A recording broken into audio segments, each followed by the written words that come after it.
कसं काय मित्रांनो, आज आपण बनवणार आहोत नवीन प्रकारे पोहे। एका कढईत आपण घेऊ तेल, तेलात टाकू जिरा, जिऱ्यानंतर त्यात जाईल आपले हिरव्या मिरच्या आणि कढीपत्ता। कढीपत्ता टाकल्यानंतर त्यात टाकू आपले काजू। आता काजू नंतर आपण आपला कांदा टाकू आणि या कांद्याला त्यापर्यंत हलवून घेऊ ज्यापर्यंत आपला कांदा लाल नाही होत।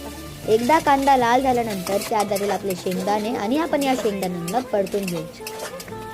त्यानंतर यात जाईल आपली थोडीशी साखर।